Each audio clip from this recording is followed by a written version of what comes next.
for a little bit of the delay.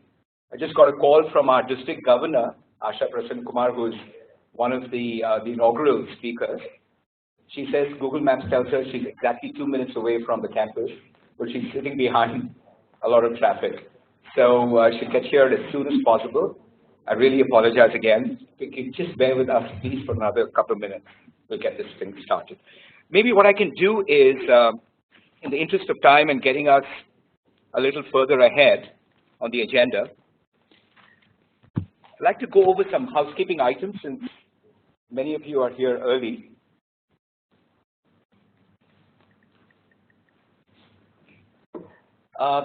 When you registered, each of you got a cloth bag, right? So that's it in with you. Can you answer this? Now, in each of your cloth bags, there is a concave folder that looks like this. So if you just take a minute, please, to look at that. And when you open the folder on the left pocket, there is a booklet, which looks like this. The inside cover of the booklet has the agenda, broad agenda for today's conclave, followed by a list of speakers, panelists, and as you turn into the booklet, you'll find fairly detailed profiles of each of our speakers and panelists today. The reason I say this is because while I will be introducing as the MC the speakers and the panelists, I'm going to keep it really, really brief. So if you want to know more about them, we have a more exhaustive profile that's included here.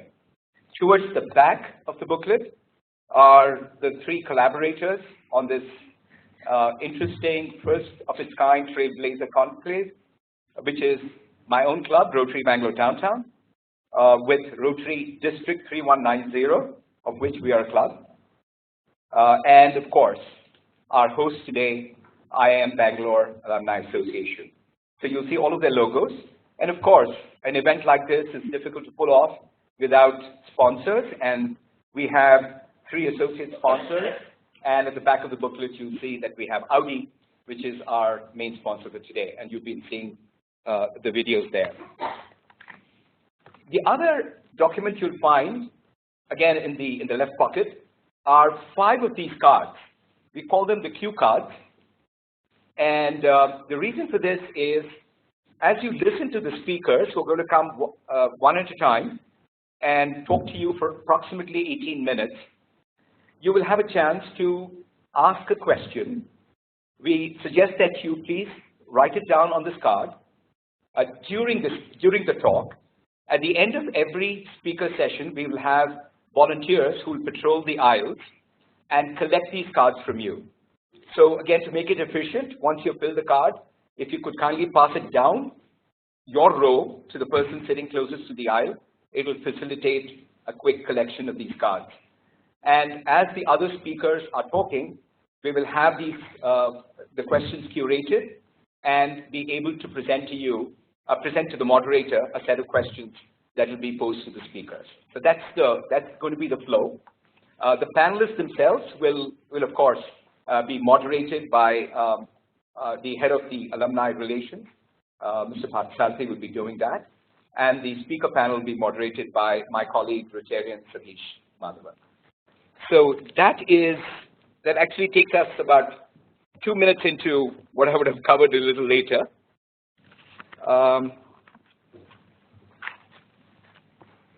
The first order of business in any meeting of this kind is the lighting of the lamp, the beautiful lamp that we have here. So we're just waiting for another couple of minutes, please, to have our district governor get here, and she will assist us along with other dignitaries to light the lamp. One thing I must point out is that we have in our midst a senior Rotarian who, as it turns out, was on the very first board of governors of this very institution, IIM Bangalore. And that's none other than our past Rotary International Director, Dr. Manjunath Sethi. Sir. There I go. Sorry, sir. I think I just promoted Manju to the Rotary International Director. Sorry, pardon. So that is a little tidbit I just picked up earlier this evening. So we are still a couple of minutes away. Are there any burning questions that any of you have? One other maybe housekeeping item. We have a packed agenda. We haven't really allowed for a lot of downtime between the speaker and the panelists. So in case you wish to take a bio break, we request that you just wait for a transition point in deference to the speakers. And the restrooms are across the hall to my right. The exit door is there. So kindly exit through that door and you can come back there. So that's, so we haven't really planned for any bio break. And of course, the last item is we request you all to kindly put your mobile phones on a silent mode. And I think I'm going to do mine as well. So yeah, you've done that. All right. Thank you.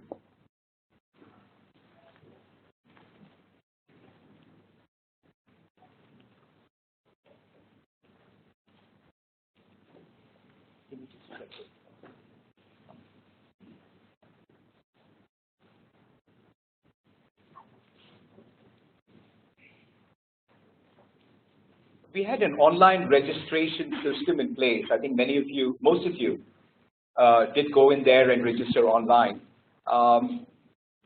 Believe it or not, the capacity of this hall is approximately 328 seats, I'm told. So we had a total registration as of this morning of 298.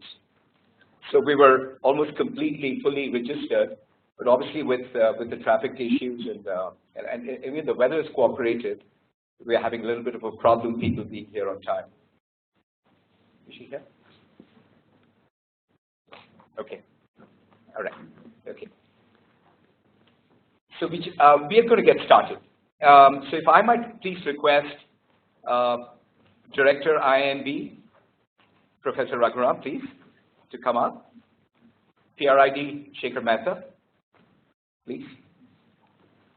PRID Pandurang Shetty.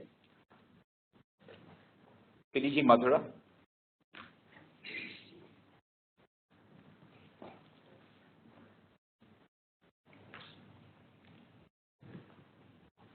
And Mr. Sanjay Kothari, please.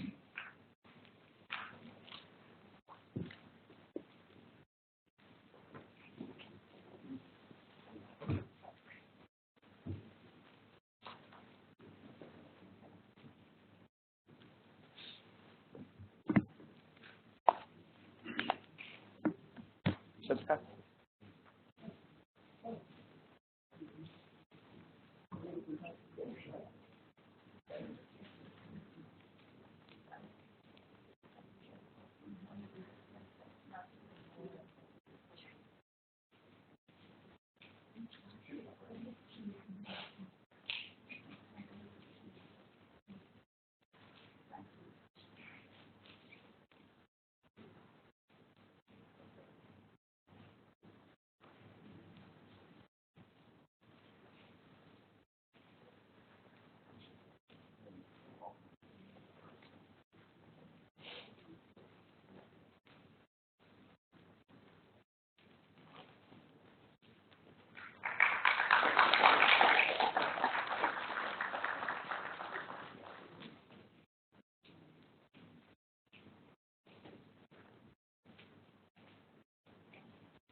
I'd now like to request the President of Rotary Bangalore Downtown, the host club, to please welcome the audience.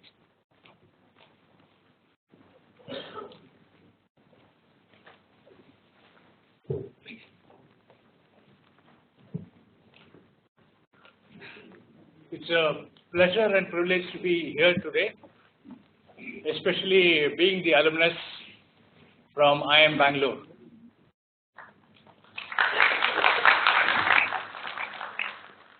And I hope there are many more IIM alumni here, Bangalore alumni here.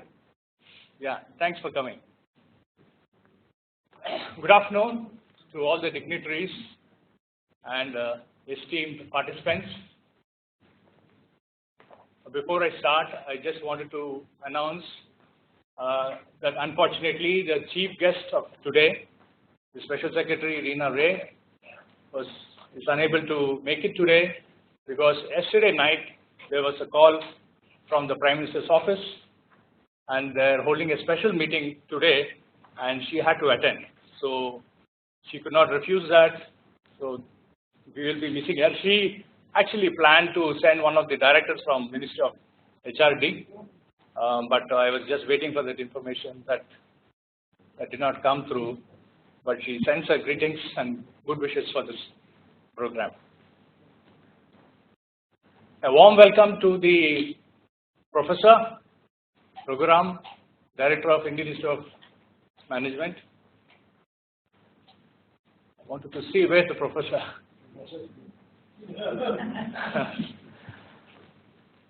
And a warm welcome to our District Governor, Asha Prasadha Kumar, but I think she's on the way now, and Vice Governor Prasadha Kumar, both of them are coming.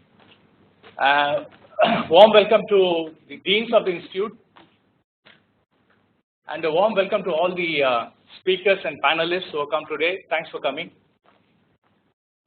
Warm welcome to our Mr. Pathasadi, Head of Alumni Relations, and to all our district officials from Rotary, Rotarians, friends, and alumni members.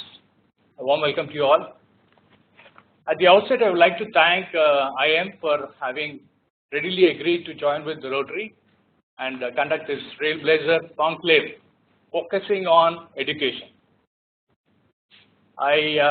Before I start, all of you know about IIM Bangalore, so I'm not going to talk about IIM. Just wanted to say that Rotary International is a global NGO. It is started in Chicago 112 years ago. It connects about 1.2 million members across 200 countries. And their main focus is on tackling humanitarian problems and sustaining communities. One of the main, if anybody talks about Rotary, the main key initiative that Rotary has taken all over the world is polio eradication. From the time of it started in 1988, it has spent over $1.7 billion and millions of voluntary hours in this initiative, and it is proud to say that today the world is literally polio free except for two countries, Afghanistan and Nigeria. Today's topic, the education, sustaining education, is one of the 6 focus areas of Rotary.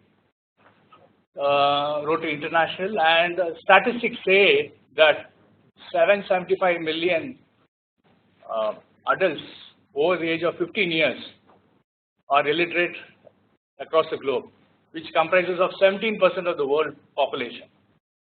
Coming to India, the main concerns are that 6.5 million children are ready to go to school, and then we have 17% dropout from schools, especially in the secondary schools. Before they reach 10th standard, we find people dropping off. And the other thing which is happening in schools, especially government schools, is there is absenteeism of 25%.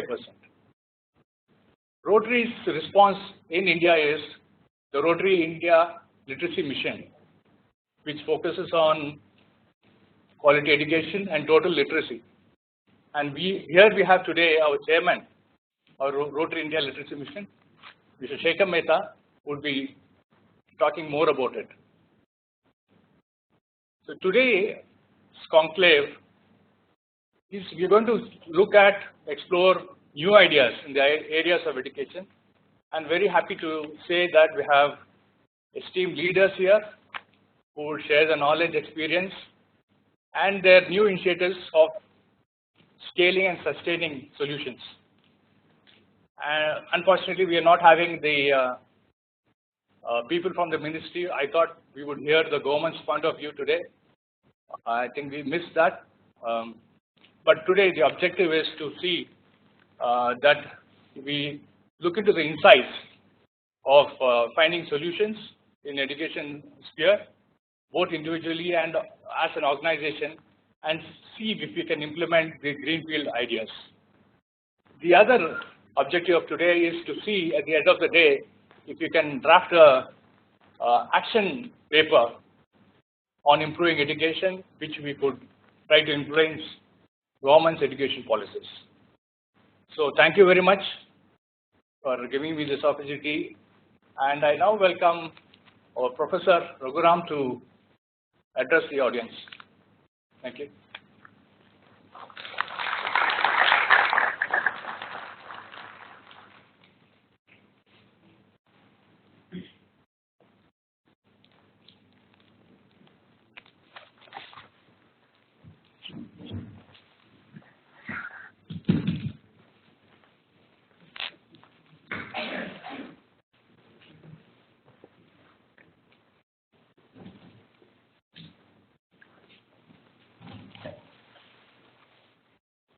Hi, good afternoon to all of you, and welcome to this beautiful, verdant campus at IIM Bangalore.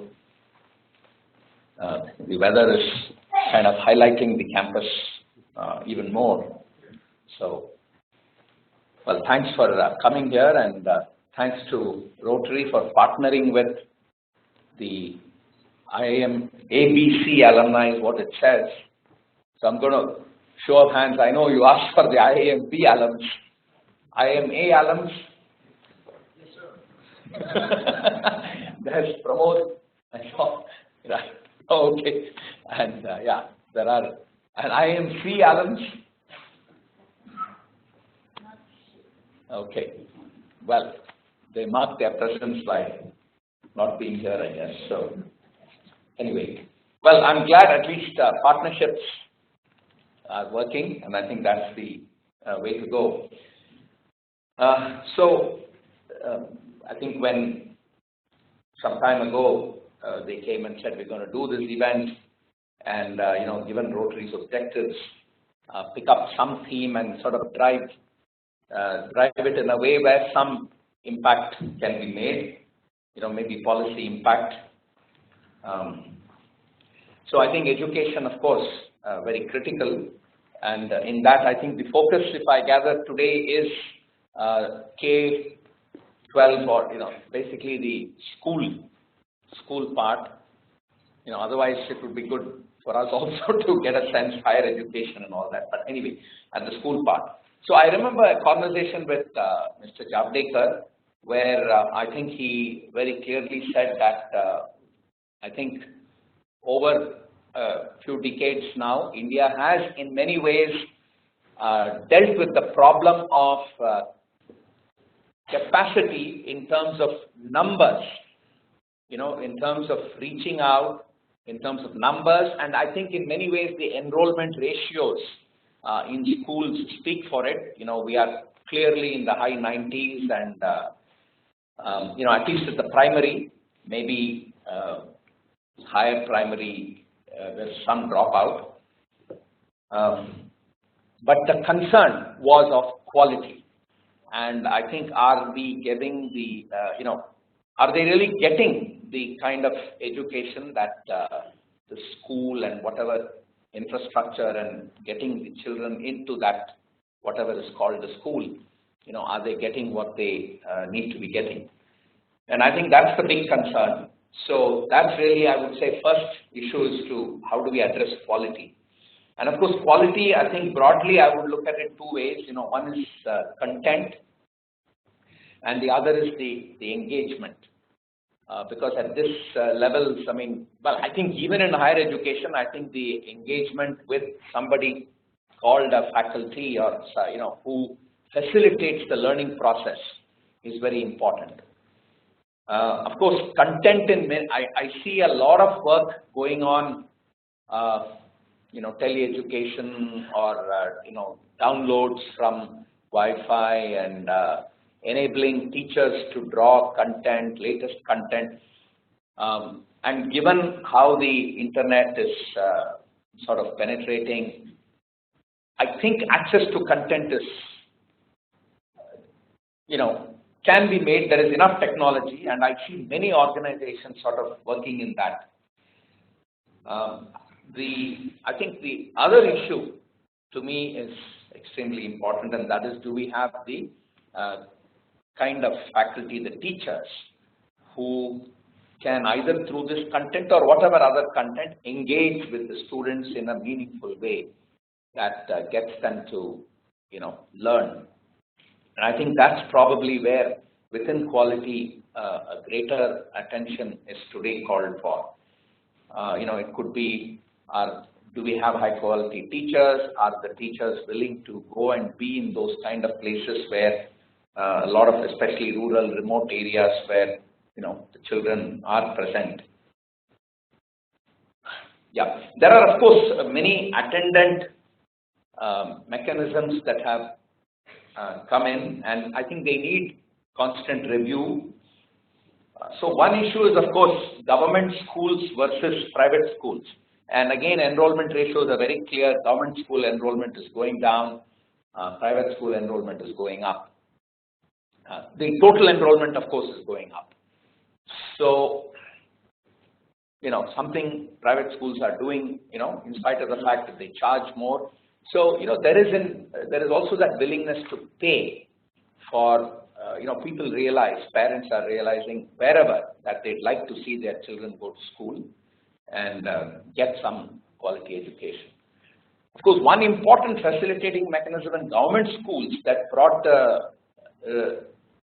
attendance and in some sense also the learning was the midday meal scheme, and I think that's played a very significant role and in fact a lot of studies go to show that it has also had a higher impact on the girl child, because many times parents want the girl child to be at home to help in the cooking, or if the girl child has to eat, then they better cook. So in the school, I think the midday meal in many ways has had a big impact, and it is growing, more efficient ways of doing it. Of course, the right to education, I guess, is another element where probably one is awareness itself. Has it been fully leveraged? And I know there are many organizations that work in just creating that awareness. So that's important. But even then, I've seen many schools that the right to education at a fee level works, but then there are many expenses in schools that go beyond fee. And then many schools, they're not sure how to deal with it. They see, and that does create discrimination. It could be a simple thing like going on a school picnic, and there is a charge for it, and then the poorer ones are, their parents are not in a position to afford that. So how do you get that equity on, given the original spirit that you want all the children to have sort of equal opportunities, equal access? Are we really achieving that? I would say another is marginal segments. So there are many types of marginal segments, and have we reached a stage where we are able to provide that customization that is required for marginal segments, starting from just physically challenged and then moving on to, those who are mentally challenged. There are interesting segments like, my good friend Pramod is here, runaway children from, who run away from home, and then they are sort of, in some sense, brought in, and there is a period before they go back home, or, how do we address their schooling needs, and how can schooling sort of make them more connected with society, with their community or their family, and so on. I think, so there could be different sort of attributes of segments that need specific attention. So of course, all this calls for, I think in many ways the core of this is the teacher segment, and are we providing the right kind of teaching skills, as it were, with that sensitivity that's required, and of course the kind of salaries that may be required to make people want to be in this profession. So I see these as important issues, and I'm sure there are many more. A lot of you are more connected, engaged in this aspect of education than I am. Just want to leave you with the 4-way test of Rotary, and it's a nice set of questions for us to ask whatever we do. Is it the truth? So, is school education in some ways, is it the truth, whatever we are doing about it, and that activity itself in terms of, building good societies, is it fair to all concerned? So, will it build goodwill and better friendship? And will it be beneficial to all concerned? I guess with these 4 questions, whatever initiatives, proposals in this very important domain, I'm sure we'll sort of make progress that would be helpful. Thank you very much.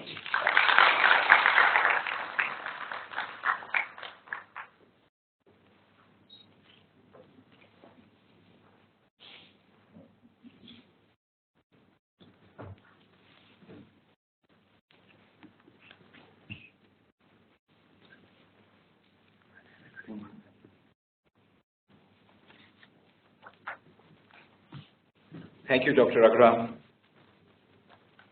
You stole every Rotarian's heart when you recited the 4-way test, I must say. Thank you.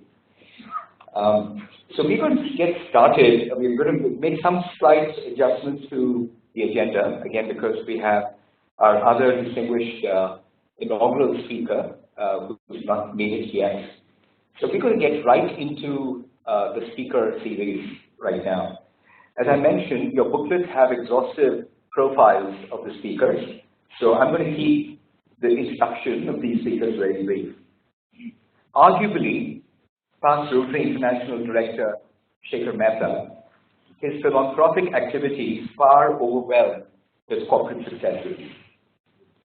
He's achieved the pinnacle of positions of leadership within Rotary as a Rotary International Director, gone on to chair the Rotary Foundation in India, and is now the chair of Rotary India Literacy Mission. His work in disaster relief, particularly after the tsunami of 2004, is, as we say in Rotary, part of Rotary folklore. To say more about him would be to stand between him and you. So let me at this point just say welcome. He's coming to us all the way from Calcutta, arrived this morning. So with a warm round of applause, sir, we welcome you to come and give us this talk.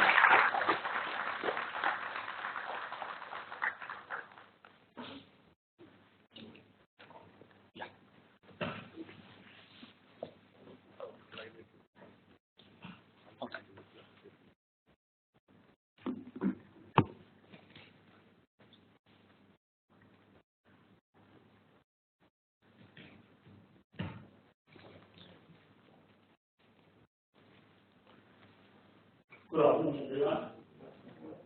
Greetings from Rotary to everyone here. It's a pleasure actually coming to. I am Bangalore. This is the first time. I've been to Calcutta many a times, but never to Bangalore. I'm going to tell you about what the initiatives Rotary has taken up. After the eradication of polio, which was a big deal actually, considering that 30 years back somebody had the courage to get up in the Philippines at a convention and say that we will eradicate polio from the face of earth. Now in mankind's history, we have just eradicated one other vaccine preventable disease, and that's smallpox. For an NGO to get up in that 30 years back and say we'll eradicate another disease, a lot of people consider that judgment, but today we are proud of it that he had the courage to do that. Buoyed by that success in India, polio was eradicated in 2011. Buoyed by the success, we said, okay, let's get on to something else. And after a huge discussion, we came to literacy. So total literacy and quality education is what we've taken up. But little did we realize what we have thrown into. In polio, we were given a vaccine by WHO and told any child up to 5 years, give the vaccine on certain days. And thereafter, of course, many other things followed. But here, there is no WHO to give us a vaccine. If at all there is a vaccine, it changes every 200 kilometers. Because the language changes and the board curriculum changes. So it's been a tough thing. But I'm happy to say just 3 years we made reasonable, I would say a little more than reasonable progress. And that's what I'm going to share with you.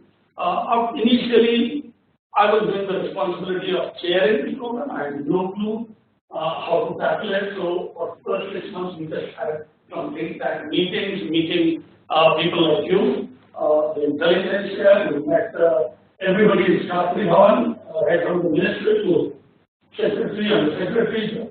The secretary, we met people who wrote the Right to Education Act, and ultimately we came up with an acronym called TEACH. And TEACH stands for Teacher Support, E-Learning, Adult Literacy, Child Development, and Happy School. The idea was to have a totally comprehensive program. So in any education program, you would have a child, a teacher, and a school. You were looking only up to class 10 or class 12. If the foundation was strong, the rest, people like Dr. Guram will definitely be able to take care of people who are outstanding and who come to great institutions like this. Let me now get into each of these. What is it that we have been able to achieve? And this should just, I would say, till now we were taxing. We are now at the stage of a takeoff after about 2.5 to 3 years' time. Under teacher support, teacher training is the main thing that we do, and we don't do it ourselves. We have partner agencies who are some of the best in India. British Council is one of them, Macmillan is another one, Learning Links is another one, and there are many others.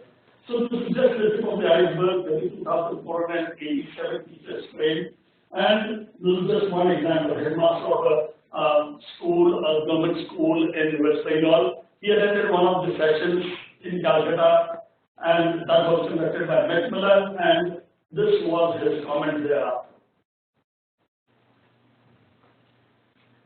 Several mental health issues that might exist in our students and how to deal with such situations. He wasn't aware of it. And similarly, there are so many other interventions. People are getting to think a little differently. The teachers are understanding how to handle classrooms better, how to deal with students better, how to get the best out of the teachers. Right now, we are about to start a program with the Chhattisgarh government where we're going to teach, we're going to train 3,000 cluster coordinators who in turn are going to do the task scale model where they will go to every school, about 15 to 20 each of them, and then train about 130,000 teachers in one state. Andhra Pradesh government has expressed interest to do a similar thing, and the same is with the Punjab government. We are in talks with Alan Gemmell and Usha Prasad for British Council for a similar program in Jharkhand. So that's what we are doing under teacher training, and you can see this happens. One good thing about Rotary is its far reach. any program, I was told a lot of times, do a pilot. But for Rotary, pilot is all of India because there are 37 districts. Each of the districts want to do the same thing that we are doing at any one place. So reaching out to all of India is very easy. So this was happening in Pune, this was happening here in Karnataka, this was happening in Maharashtra, and these are just sample pictures that I'm showing you. Another thing that we do, this was a concept given to us by one of the people who wrote the Right to Education Act. He said, why don't you have a naming and shaming website? We left the shaming part because that's not our role. We took the naming part. You know, it's a good idea to go and reward the teachers. I am a firm believer in any country, the teachers should be the highest paid and the most respected. This has to. If that happens, the education system changes, the thinking of the society itself changes. So we thought we'll recognize some of the outstanding teachers, and it's not just that I decide who the teacher is going to be. There is an evaluation process, everything is online, so the Rotarian goes to a school after children, very simple questions. Based on Right to Education Act, does your teacher take care of your special needs? Does the teacher spend a little more time with you if you need more time, etc.? Based on that, 10 students and 1 principal minimum have to be taken, and that's what the evaluation does. On evaluation, you come to know who's the best teacher and give the Nation Builder Award. This also helps us to find out who are not the teachers at the top, who are at the bottom. Otherwise, I could not go to the school and say, I want to evaluate your teachers, not in a government school. This helps us do that. And when we do that, these are the teachers that we will want to go for the teacher training program. These are the Nation Builder Awards being given in different parts of the country, and our ladies doing the inner wheel is very, very active in this entire program. So that was T. The next is E is for e-learning, and this is the engine of the entire program. We believe that the game changer in the education system in India is going to be technology. I was so happy a few months back when I met Mr. Nandan. This was exactly what he said. Shekhar, 3 years back, I wouldn't have said this, but today I'm really sure if there is something that will change the education system in India, it is going to be technology. And when he says about technology, we have to listen to it. I'm very happy that the government also now thinks the same way. Just last week, again, I was with Mr. Javadekar, and very happy to inform that now the government, we've been doing this for the last 10 years. Government is now bringing this into 1 lakh, they are getting into 1,50,000 classrooms. Class 9 and 10 are all going to have audiovisual facilities, for education science. We start from class 1 itself. As of now, we've reached out to about 13,000 classrooms, but over the last few months, we have been able to reach out to different. Okay, let me just show you where we are. So in Karnataka, so what is done is a child starts reading through audiovisual method. Now, 50 kilometers from here, the school teacher may not be as good as all the schools in Bangalore. But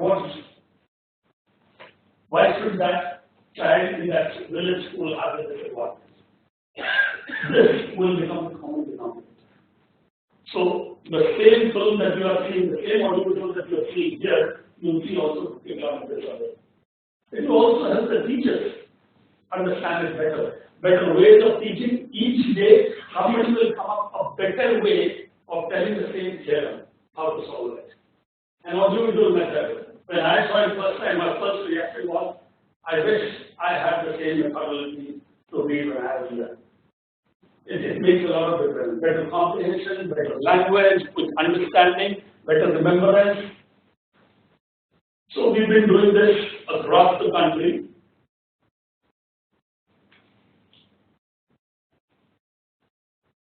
So there was Uttar Pradesh, there was Karnataka. Right now, the ongoing projects are 10,000 schools have already been done in Gujarat, where the curriculum has been developed. In each of the states that we go, the curriculum is developed with the state government. So they may say we want these changes, 10, 20 times we back and forth we go and finally come to curriculum, and then 3 years later they change it altogether. Right now we are changing it to Gujarat altogether because they decided to be CBSE that they want to follow. Okay, so we change that also. That's exactly what's being done. It impacts about 3.5 million children in Gujarat alone.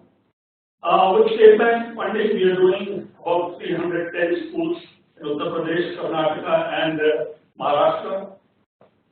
We signed an MOU with the Maharashtra government where we will go to about 18,510 schools. They're going to put one television, we'll put another television in the same school. You can either use the projector or use television. Now we're moving more to television, easier to handle, and longevity is better, easier to operate for teachers also. And if the classroom is small, a 32 inches TV or a 50 inches TV is good enough. All you need to do is, the curriculum is on a pen drive, you just go and attach the pen drive and it starts working. It's as simple as that. It costs about 40,000 rupees to get to one classroom. As of now, we are going just one classroom in every school. It's like a computer lab. That's how it will be, just like we have science labs. Then it will be for the government to reach out to each and every classroom. And the education minister has said that in 5 years' time, we want to reach every classroom in India. And I think it's possible if this will happen. So this is when we launched the program in Maharashtra. We signed for Madhya Pradesh 15,000 schools, 45,000 schools in Andhra Pradesh, where this year we will be doing 5,000 schools, 20,000 schools in Punjab. They are so serious about it, they keep talking to us every third day. They get the vendor who's going to give the software every day, he's setting it up, and they get to details like, we want a turbo on this guy. So his software doesn't do so complete enough. It's like blue color turbo. Okay, we'll go to that extent, but we want you to say yes, this is exactly what we want. So a lot of interest from the government, tremendous interest from the government. Projects in pipeline, which are Haryana government is wanting to do a pilot for 2,000 schools. So that's the estimated money that Rotary will have to shell out about nearly 200 crore rupees. We have no clue where the money will come from, but as Gandhi said, find the goal and the means will follow. They always have, and I'm sure they will. Impact 2 crore children. The next is the adult literacy program. This also we did a pilot, about 50,000 children we tried this on, where we came out with a booklet. The state curriculum nowadays for adult literacy, if you go and see, it's about 200 pages book.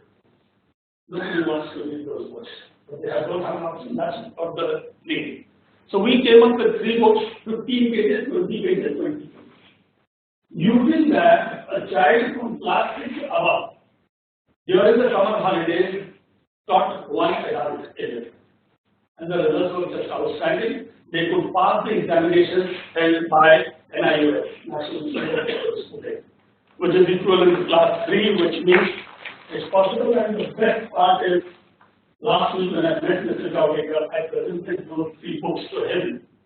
And he immediately called a meeting next day of the secretariat and said, this is what we want to now do for that education in India.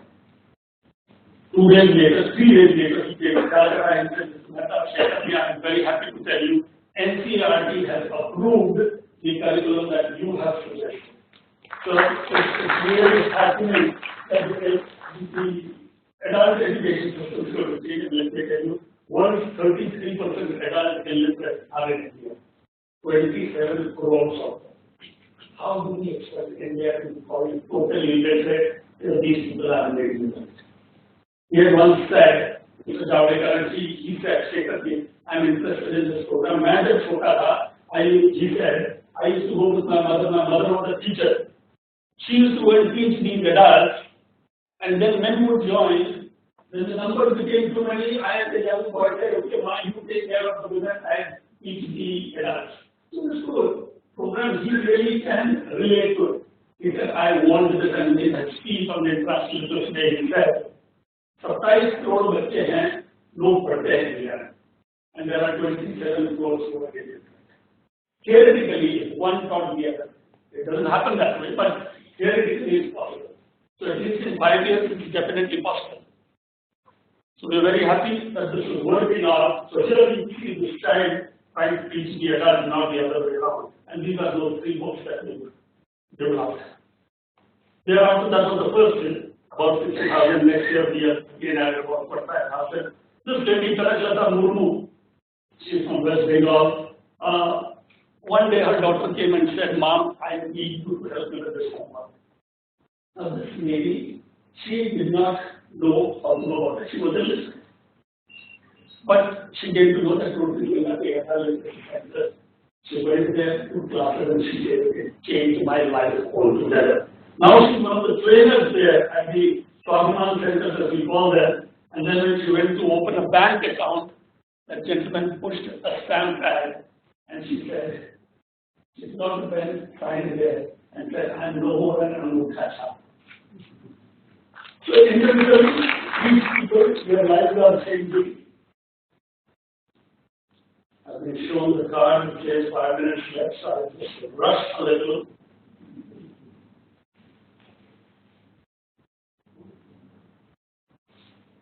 This is another part of the adult literacy program, the skill development, where we have done with IIMBAA Foundation, Lord IIMBAA of UK, where 30,000 widows or single mothers are going to provide skill development. Their skill development will be done, and this will be done, thousands of them in each of the states of India.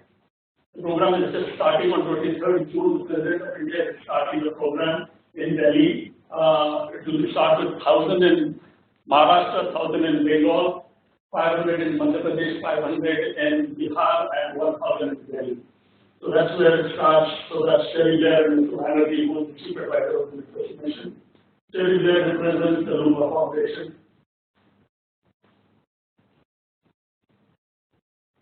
This is another program where Smriti Ranji had asked us, "Can you send children back to school?" And we agreed. We started the program, a tough job. In Andhra, when I go drive the car, I see this small girl again. I tell people, "Try, get off your car and try and get this child back to school." And you understand how difficult it is to get that one child back to school. Unfortunately, because of the efforts of the parents, we have been able to pull up to 34,000 children. They are under a program called Asha Kiran. These children, they are brought to such centers. These are Asha Kiran centers. Seema Shashi is one such example. This is what she used to do. But this is where she is now. That's the center, and post the center, this is where she is. Back to school, and thousands of children are going back to school under this program. 34,000 children enrolled in the program at 498 centers that we run. More than 500 teachers across 13 states in India. And the last is Happy Schools, where we get into infrastructure. Bangalore leads Mr. Pandavan Shetty's club itself. They did an outstanding program converting 106 schools in Bangalore into Happy Schools. You go to those schools and you really see the key things that have come into those schools. Now these are classrooms which you should have seen these classrooms earlier. They did not even have plaster on the walls, and now they are beautiful places. So imagine if there is a school which is painted well, which is beautiful, you want to go to the school, the teacher has already been trained, the methodology to teach is e-learning, what better would you want to do? This is the most NGO people to do, and I'm sure the government will pick up. Of the fire program, they've already picked up on to the e-learning program and the analytics program. The children's program, they want us to take forward because naturally these are children who are coming out of the net. They're not able to hold them. Library creation, this is just a side product of the Happy School program. 2 years back, we had told Mr. Javadekar we will set up 5,000 libraries. In just 2 years, we've been able to set up 4,000 libraries. Healthy donations from different people who actually are about to fund their work, donate them to us, and we set these libraries up, adding equal numbers from outside groups. Various people, so starting from Satyarthi to different organizations who come forward, partnered with us. So the partnerships are quickly run through Learning Links, LaborNet, Macmillan, British Council, various partnerships. Fortunately, the program also got the eye of the Prime Minister. A lot of people have been supporting us, and one of the purposes to come here was to ask IIM Bangalore, the director here, would you want IIM Bangalore to become a knowledge partner for us? The program that we do, the Asha program, is it having the impact? The adult literacy program, is it having the impact that we are wanting? The e-learning, where we are now supposed to go to 150,000 schools, is it getting the impact that we are wanting? We are doing the program, we think we are doing a great job, but it is you who needs to tell whether the job is good enough or not. So that's the request that I need for IIM Bangalore. Not too much, we don't expect anything, just this. Fortunately, we have been in the news on the right times. In one day, we were in 175 newspapers for once we were trending on social media. It was a heartening thing to see that people do respond to good work. Thank you very much.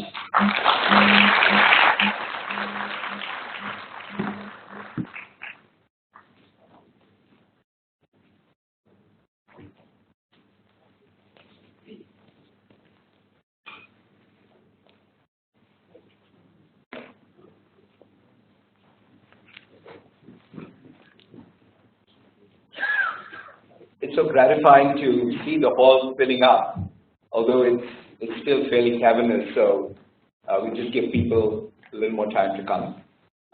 Thank you for that wonderful talk, PRID Shekhar Mehta.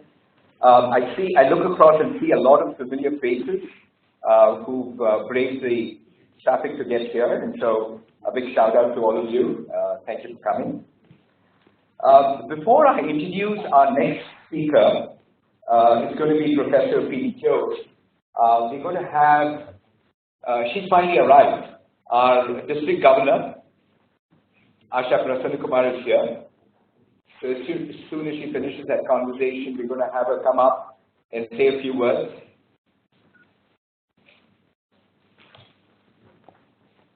Come on.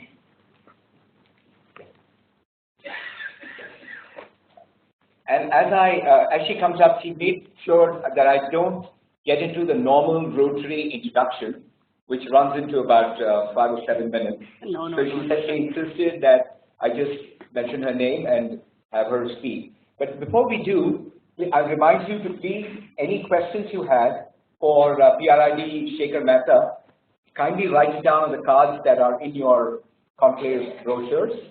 And if you could pass it down, we will have those questions collected. So, but do take time, it's not a problem.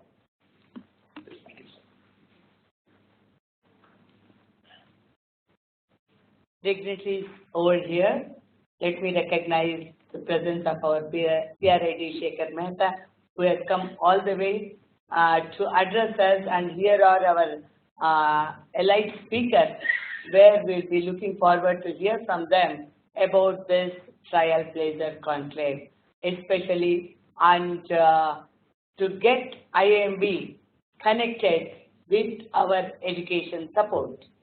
Here I recognize the presence of PRID, Pandran Shetty, and all the past district governors here, and many of our Rotarians, and also IIMB staff and colleagues and the directors here.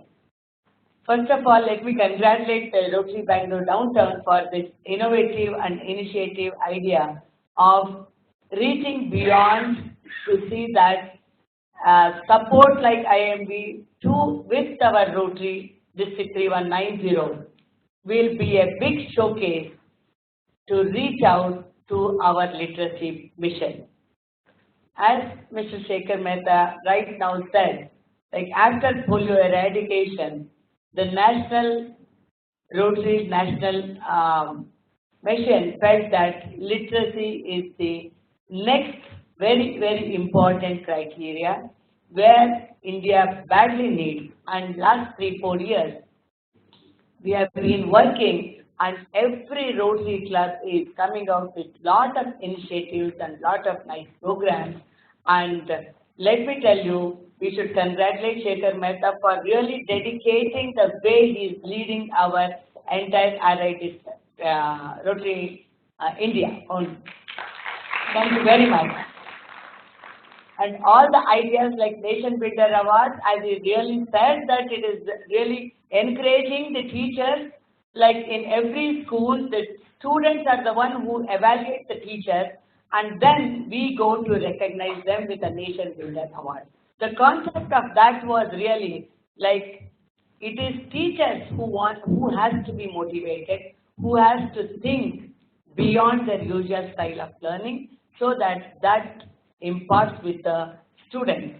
And this year, as Shekharji showed, that Kailash Satyarthi was here to our district, and he has addressed the young youth in our Intercity General Forum of Youth Service, where the Rotaractors and Interactors were there for almost 1,000 children were there, and it was very nice to hear the address from him. And one more very good news is, very recently, Israel Consulate, Dana has agreed to get their trainers who has really trained in a different innovative way to train our teachers here. July 15, 16, 17, 18 are the 4 days where we are imparting the training from the really renowned trainers for the teachers, where we will be covering even the private schools, the big schools and the government school teachers to reach more than 1,500 teachers in a span of 4 days. That has been signed just 2 days back. This is for your information. And our district this year has really done very well, reaching about more than 4,000 teachers training, and also 2 lakh RILA students has been touched to impart that students get the motivation and think beyond. This is the whole idea of this trailblazer, because we have to think beyond breaking all our regular rules to see that we make a difference to the society. I once again thank all the organizers and the Rotarians of downtown, the President Raghu and Ramdas and the whole team guided by our Madhura here to think beyond and do something very innovative, because reaching to a bigger step is always a good idea and a great feeling for Rotary District 3190. Thank you very much.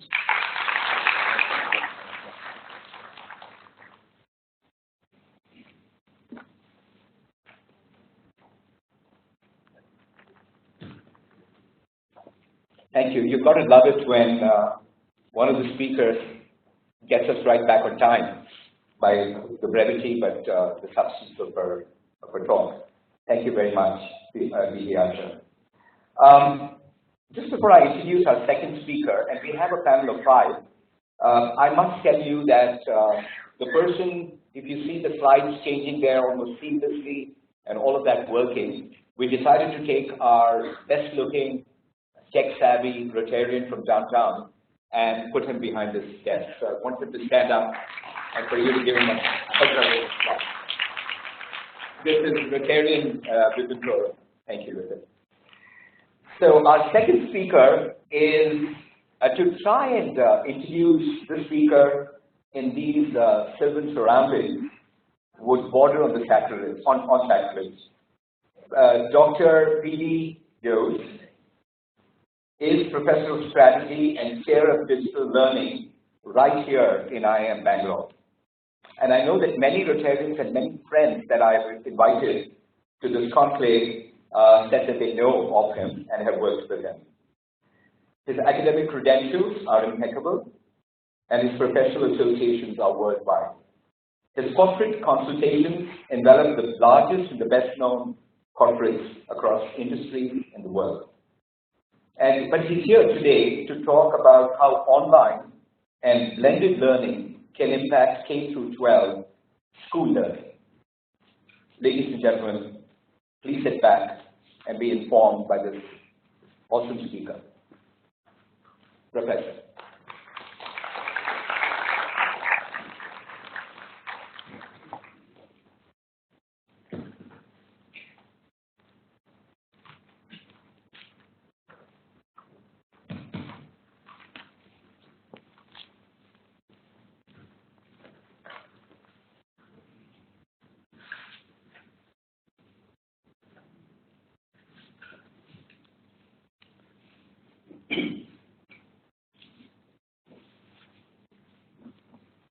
Good evening. I'm really delighted to be here, but I have to say it is inadequate. After the evening, looking at the fantastic work that you're doing, I think you want to applaud me. I thought the work that you're doing is really good. So, I have to tell you that I don't really work in the school sector, except for the fact that I have the benefit and the disadvantages of, what we call as the school system. So I don't really have a lot of insights about school education, but I do have a few insights about how we might look at education in the context of the changing technology. I just thought I will highlight a few things that that share in the page today. It's not a great deal of detail. You come to business school when we want to tell you that the world economy is changing, right? So the world economy is changing, and the fact that globalization is a very important constituent of our life. It seamlessly cuts through everything that we do, from the flowers that you buy, to the fruits that you eat, to the books that you read, to the music that you listen. It's so obvious to all of us, but I thought it's a point worth making because it has implications for education. Technology, as Mr. Mehta said, is really changing, and you can talk about a whole range of technologies. I just put the Gartner hype curve for education technologies, but you can go from bio, nano, ICT, AI, AR, VR, whole range of acronyms, all the different letters used again and again, but you really have a range of technologies that are transforming the way learning is managed and learners will look at it. I think the interesting part to look at is also that people are changing. If you look by people are changing, what I mean is demographic shifts that are occurring. For instance, just a simple fact that 40% of the Indian population today is less than 20 years old. But I do not know whether you realize all of these kids study maybe especially during their college or 20s. About 80% of them study in classrooms that were designed for the 1900s. Sometimes they're not designed at all, and there are no problems, right? So you have a situation which is really alarming, and this mismatch between the aspirations and capabilities of the students and what they're able to offer, they will be a problem. And then, of course, there are implications to that.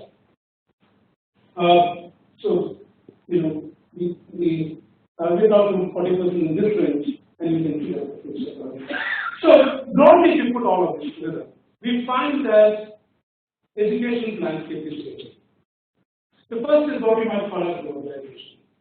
And we see that increasingly education is becoming global in the sense that academic plans are global, faculty are moving globally, students are moving globally. In fact, I would venture to say that much of the education system in the UK is all university, and to Australia, I think, and maybe some parts of Europe, some part of US, I think it's changed by students from Asia and from students from India and so on. Increasingly, we have a situation, of course, we have a situation of, these students are really global citizens in a way, and we have global brands, you have practically every worthwhile global institution, university, setting its footprint in India. So that's the first part of the story. So education is becoming global. Educational services are becoming definitely global. This is the first part. The second is the question of disruption. Now, we're talking about technology disrupting, and there are multiple instances of that, but the fact that technology has made today education very scalable. At a very low cost, and I'll come back to why, but there are a number of disruptive technologies which are really changing education. The third is what I might like to call as democratization. The fact that you have this, let's say, these 20-somethings who have grown up in a world very different from ours, who have different aspiration levels, who have access to global media and so on, who socialize very differently. Now they're demanding better education. In other words, there is an increasing clamor for high quality education. There is an increasing clamor for democratizing education. In other words, why would good education be limited to your legacy? Whether you have good genes and or good, rich parents. There is no reason for it to be limited, because today you can use technology to literally leapfrog all many problems or infrastructure or financial or research in this area. So that's the broad trend that we observe. And I think if you put the technology and the globalization together and people together, you find jobs around the situation. In other words, we find we are not only training these children with the technology of 1900s, we are also training them to work in the 1900s, and they're still in the 21st century. They're only in the 21st century, right? So there is really a problem. There's a mismatch between what is offered and what is required. I think we have a simple example, which of course is not very clear, but it's a very interesting study that talks about what kind of skills are required for the generation of the future, the workers of the future. Several things, words that we are not probably familiar with: sense making, social intelligence, adaptive thinking, cross-cultural competency, computational thinking. There's not enough time to talk about all of this. References are there in the presentation. You could have a look at it. The point I'm trying to make is that the skills and competencies that we expect our future workers to have, we are not able to impart with the education that we have. And this mismatch is quite visible also if you look at the kind of jobs that are likely to become most prominent in the future. For instance, there's an interesting study that is done to see what will be the top jobs in 2030. For instance, from body part maker, I just took the department, body part maker to nanomedic to quarantine and culture. These are words that you've not even heard of. Right? And this is just not a story of a remote school somewhere. I'm talking, this is the story of every school, everywhere, every higher education institution and so on. By and large, the point I'm trying to make is that we're using outdated technology. By technology, I mean infrastructure of any kind, and we are really not making our workers or making our young people either future ready in terms of skills or in terms of problems. So there's a serious problem. And that problem generally comes from the fact that we still adopt a 20th century learning model, or maybe actually a learning model that has been there for the last 20 years, which is instant practical interaction in a brick and mortar classroom. Now, if you look at the 21st century learner, if you have a young kid somewhere, maybe if you are young, and if you have a young sibling or a child, you realize that they're very different from the kind of people that people of my generation are doing. And I was just trying to map what they would be, for instance. Here are a few characteristics people kind of map onto them. They are very distracted people.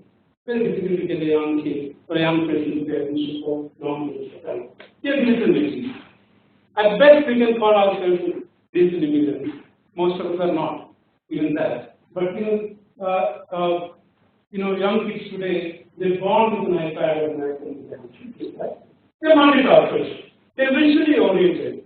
And they think, some people think in words, some people think in, maybe figures and so on. But this generation is very visually oriented, and they're also very impatient. They're more focused on skills. If you have to move, further up in age, they're more focused on skills, not on information. Because for information, there is Wikipedia. Right? Traditional education was, you stand here and you download all the information on this phone. And that is fine in the age of information absolutely, but the people always knew more than the student. But today, in a campus like this, and most places too, I think, that the people are really informed, because as you're speaking about something, the students are kind of verifying whether what you're saying is right. So then, passing on information inside is happening. It is really not the work. They are looking for personalization. They're looking for new experiences, more immersive experiences. And today, education is increasingly being seen as not as a one-time shot at a secure job, which is the way we look at education, but it is seen as a lifelong endeavor. And I think partly market forces do play a role in this, but partly it's also the way the generation is changing. If you read yesterday's newspaper, there was an article that talked about people putting forward a policy which said that unless you reskill yourself, you will not be very skilled. But of course, companies are always last on the curve if you look at, but smart kids have already figured this out. In fact, if you look at our corporate training programs, I remember when I joined this 20 years ago, or when I started my academic career because maybe 25 years ago, normally students enter training and two things from a corporate. One, you are rewarded, then you will be Hawaii, or you will punished because they want to be off, and then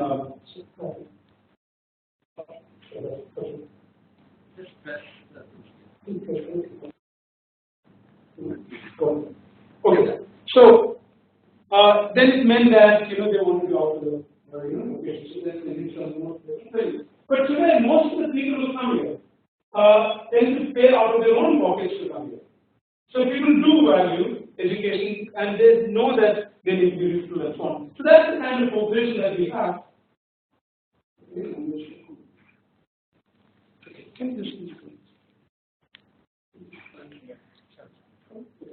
So what we need is a different model.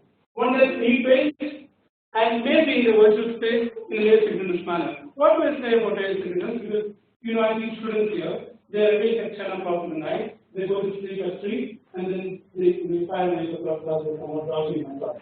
Whereas at 10, I'm fast asleep. So there is a lack of synchronized there still. And that's the world, that's where the world is. So if you look at, the way the world is evolving, the way our students are oriented, we find that there is a big mismatch. But we still tend to define excellent education using very, very old models. So what is excellence for us? And this I find really paradoxical. We define excellence as exclusion. Our best institutions are the ones which are most difficult to get in. And it's a paradox because if you take great students, you should do something really terrible, to kind of make sure they do badly in life. So by and large, even if you don't integrate, they will do badly in life. The point that I'm trying to make is you cannot define excellence by exclusion. So we close our gates, we say, a few 100,000 may apply, and the few that we get in, because it's so difficult to get in, I think that's wrong way to define excellence. We have to define excellence as a word, excellence as inclusion. More people you take it, the more you're able to take it, the more lives you're able to transform, that's an excellent institution. And in education, they're really not talking about it. Secondly, our traditional models have been legacy and location constraints. Great institutions, in some definite places, still probably physically there. Now, if it's a legacy, either you need to have really good teams, or you need to have really good parents. So all of those. And so on. And education is seen as linear. Class 1, digital, and so on. Technology, we use a lot of technology, but technology has always been an arrow. And as you've seen, there's a multiple places that colleges or institutions where, fantastic computer labs have been set up, but they're shut down, they're closed because the school is not really sure what to do with it. It's worried, I'm not making stuff. It's worried that the students would misuse the lab, and therefore they shut it down. So this whole model is changed. What we need is to have, a model which says more to include. That depends on all of this. Technology is where it is. I'm defining something really fast. So basically the whole idea that can you use technology to take education zero margin cost? Because the big problem with education has been that it's very infrastructure intensive. And therefore it's very expensive. And education has become really expensive. If you see this beautiful chart of what it costs is it's probably expensive. And the sad part is, I really like when you said that you don't recognize our teachers enough. We're willing to pay more for our mates than for your teachers. It's such a tragic situation that if you want a maid servant to look after the child, you pay 15,000 rupees in Bangalore. But if you're a teacher, you get looking after 20 kids all through the day, all through the day, you get from 40,000 to 20,000. So we completely messed with that system. So what do you need is you think new models and Khan Academy is a good example. so on. But the point I want to make is that classrooms have changed, and you really need to change even more. Since you don't time, I'm not going to share the. But basically, now there is a possibility that you can actually scale up education at zero marginal cost. And the best way to look at that is the way MOOCs have evolved. I'm sure most of you know what MOOCs are. Essentially, what it means is to take the classroom experience into kind of small, bite-sized, small chunks of videos and exercise and so on, and make it available. So this MOOCs, the acronym is an acronym for Massive Open Online Courses, started around 2011 at Stanford. Within a span of 7 years, we have different platforms, 81 million students, 800 universities, and 9,500 courses, and courses in every area that you can think of. Courses at every level that you can think of. You want to learn English, arts, language, religion, ethics, finance, artificial intelligence stuff. And there are platforms for that, time there, be a part of that Coursera. And there's of course the government initiative, which also has, in fact, in many ways, all of them are part of it. They registered 14 lakh teachers of that. And there are first very professional courses and so on. The point I want to kind of very quickly, going to take 2 minutes more to conclude, is that today education is at an inflection point.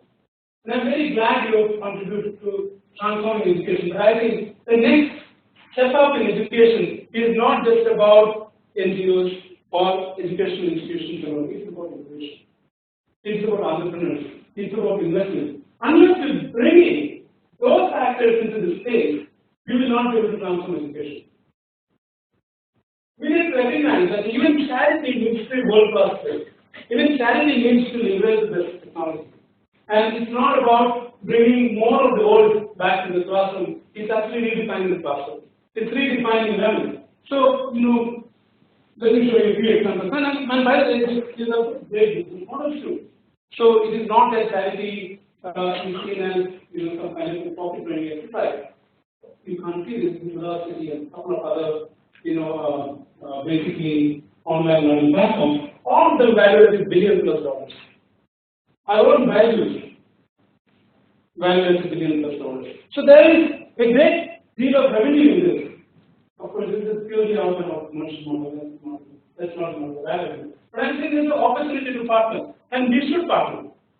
But we need to recognize that education is not as it was in the past. It leverages a host of technologies. It leverages, for instance, gaming or whatever. And it's kind of, I think, I thought I was very innovative when I said we need to not educate, we need to educate them because they have an option today, right? And we need to really develop in them a passion for learning. So I defined that word, and my young daughter looked on the that, this is our own passion. Somebody already defined this. So the point is, you would not have had a shadow fun saying, careful education in the past, but you need that. If that is the case, then I think we need to read it. Right? We need to read it. But so I would stop by just defining excellence, because that really is important in any initiative that you look at. We normally put reach and reaching is very important. Reaching. So let's just put a time that correctly. Okay. So reach is very important. Reach is very important. But I think relevance is the next question that we need to look at. How would we teaching relevance? Is the rigor, because we're going to benchmark against the world, the best in the world, and it's the resilience. Resilience I mean that technologies are changing today, requirements are changing, job skills are changing, jobs themselves are changing, and therefore we should education principles. And therefore you have to ask the question, you should educate on those principles. So transformation really happens at the education level. And therefore, when you are saying nation, that absolutely makes eminent sense. So we have to make our teachers future-proof first, and then we have to make our education future-proof. But I don't think that the initiative of any one is. I think we need to bring in serious money into this. We need to bring in young entrepreneurs. All the companies, billion-plus companies, $2,000+ companies that I talked about. Or many of the companies I don't think is right because of working with this digital and on an average, everyone is less than 30 years old. So these are all young people with great ideas. And we bring in traditional institutions, young entrepreneurs, and put serious money and organizations like the as such, then we can actually transform the situation. And that, I think, should be good. Thank you.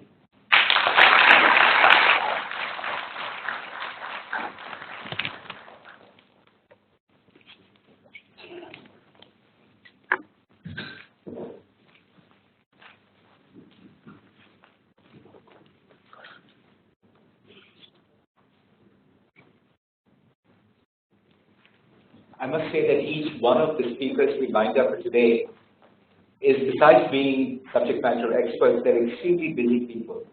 So I really appreciate the time they've taken to actually come here.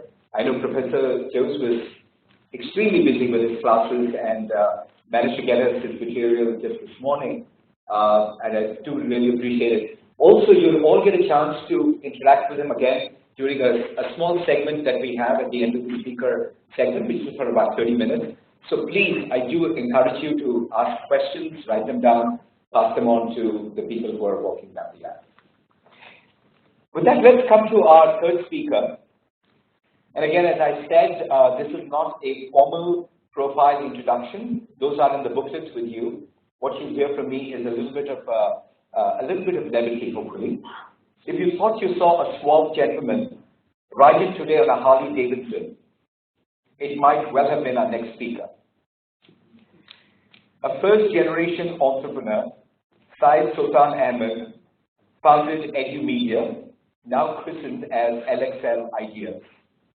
A passionate educator, Sultan is recipient of 6 prestigious President of India National Film Awards for production. His team explores the amazing possibilities of using films in classrooms to help children navigate the real world. Sultan holds a postgraduate degree from MIT and is a certified master trainer from Dale Carnegie. So let's put our hands together for this true Bangalore gem.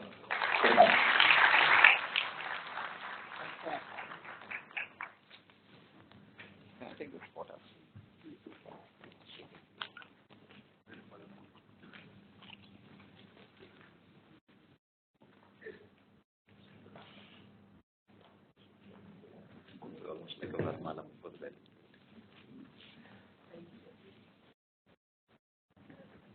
Good afternoon, ladies and gentlemen. Good afternoon. Thank you very much, Rotary, for giving me this opportunity. It's a pleasure to be here, and Mr. Mehta for sharing the whole concept of teach, very inspirational. And Dr. Jose, you've made my life a lot more easier because what you've spoken is a precursor to the kind of work that we do at LXL Ideas. So I'm going to take this opportunity, to talk about stuff that's happening out there in the minds of children and what organizations like ours are trying to do. To begin with, there's a slight context, and that's pretty important. When I was in school, I was an outstanding student, and I was made to stand outside class very often. And the reason why I was made to stand out of classroom was because I spoke a lot.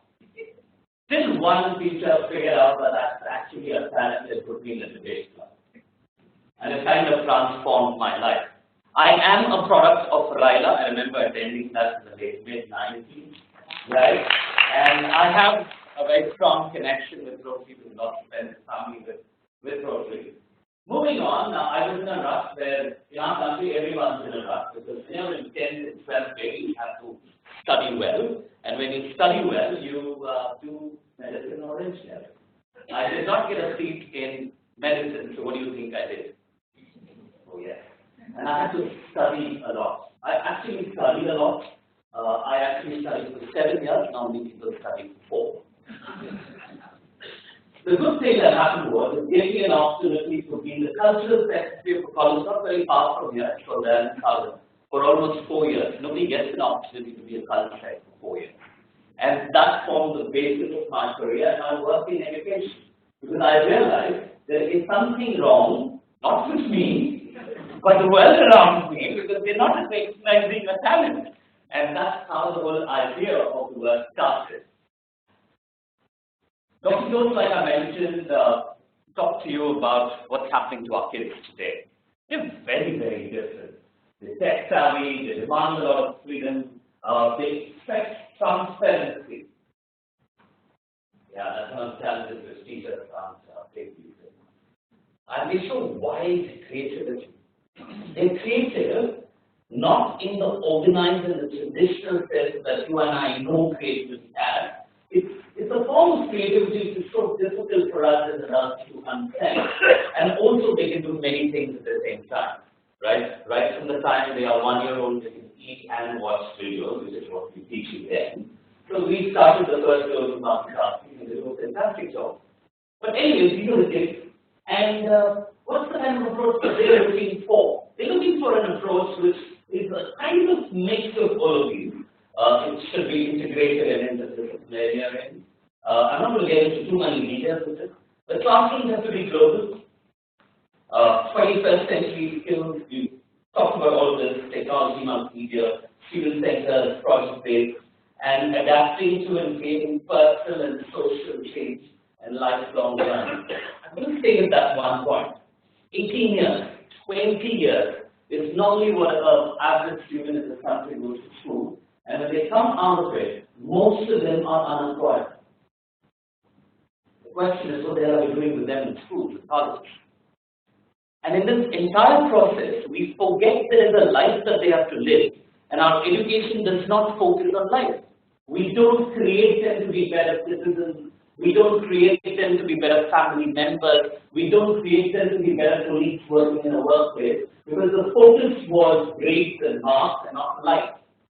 And the whole idea of my work, and right from the beginning, I sound very, organized and structured, but the whole idea was there's something missing in education, and probably it's taken me 2 decades to realize that missing piece, and that's the focus on life itself. Our education does not create individuals who are fit to live. We are hoping that they are going to be fit to work, and we know that we are failing miserably in that context. So what we do with LXL ideas is, that's the reason why we branded it from Media LXL ideas. LXL literally means learning the X factor of life, because our schools and colleges are teaching all the A B C's, and oftentimes the X factor is missing. And we've got 4 different companies or 4 different brands that are under us. I'm really focusing on film pedagogy today. Mentor is a focus on school leadership. It's a print magazine, and the idea of the print magazine is saying pick up best practices and share it with one another. And our belief is that if we could bring together all those good practices of schools from abroad, you actually can make an ideal school almost. But the problem with education is that the principal, who is the leader of the center of education, they don't want to learn the least. And more importantly, they don't learn from one another. The idea of mentor was simple: can you share best practices? At Crayon, very proud to have created some of India's largest engagement for children, because we believe at LXL that the best way to build confidence or to build life skills in students is to give them opportunities. We brought in the spell bee into India. For the longest time, we organized the Holic Biscuits, which is one of the world's and definitely the country's largest literary and cultural festival, or the quiz, or the Del Chance, or the financial quest. Or more recently, we are now working with the Literacy Mission of India and doing the Del Aram, which just last year trained over 100,000 teachers in literacy from over 5,000 schools. So these are some of the work that we do with Crayon. But this afternoon, I want to focus on my work in the direction of film pedagogy. Which is the world's largest filmmaking country? Oh yes, by far it's India. Which is the world's largest young population? And we make the least number of films for children. If you as an average person picked up a lens of education, looked at film or cinema, you would realize it's an audiovisual medium, it's storytelling, it's entertainment, and it's education. And as a teacher, I can tell you I can use any one to teach. And here's a lethal combination. Right from our hairstyles to what we wear, the language we speak, to the fact that Malayali weddings have many ceremonies today, is all thanks to cinema. And that's the kind of influence that cinema can have. But we've been very naive, and we use cinema or relegated it to just for entertainment. I'm using this word very consciously. We've relegated cinema just for entertainment. because it's way more powerful than that. 1942, Kismat was the name of a movie. The song was titled Door Hado Ae Duniya Walo, Hindustan Hamara Hai. Almost a freedom marching song that, resonated in the entire nation. And both the lyricist and the music writer had to go underground. I mean, that's what cinema could do. Or a Nehru, not many people know, funding a movie directed by Manoj Kumar. And talking about the farming and the industrial revolution through his film. Talk about social media, those days. So moving on, this is one space I think we have highly underutilized. So what we did was very simple. There was a need, and the need was to prepare children for life. You need to talk to children about several issues, and they're so important to talk about. Religious sensitivity, cultural sensitivity, respect for elders, or following traffic rules. We need to talk to very little ones about the good sides and the bad sides, or you need to talk to the adolescents about adolescent-related issues. You need to talk to a 10th standard about choosing a career, and you need to talk to a 9th standard about the fact that there's going to be bullying back in their colleges. There are several issues which are very relevant to children and they're growing up. Our houses are no longer centers of conversation to such relevant topics. Schools don't have the time because right from grade 5, we started doing programs. And what are doing programs in grade 5? Preparing children for IIT. In grade 5. Wow. And all this is the name of education. So what we felt was there was an opportunity for us to look at, for the longest time now, for 15 years, I've been a life skills trainer. And the format that I've always used is a traditional format. Go into classrooms and run a life skills program. And we grew, and we grew, and we grew very big. At one point of time, around 7 years ago, we were running the country's largest life skills program. In fact, only one of our programs, which was partnered with the Untitled Foundation, we were running a program for over 100,000 kids, and I was running a big army of trainers. That's what we were doing. But then we realized no matter how much we scaled, that's when we realized how little we have impacted, because the scale that we're talking about is 1.7 million schools, and here I was doing 100,000 kids, and people thought we were doing a great job. So we were looking at solutions that could scale up and impact children's life better. So what we did was just created some films. So I'll just move on to the next slide, which will probably show you a clip of one of our films. I hope that's one.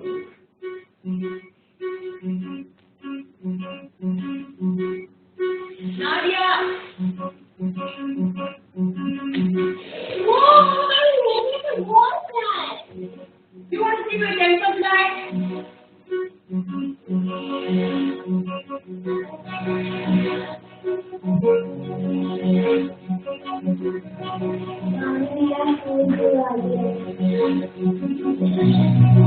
Maybe I can you. Super long is got my attention. 1, 2, 3, boom! When I be a superhero now, we're doing my style. The first superhero was unaware of the super problem.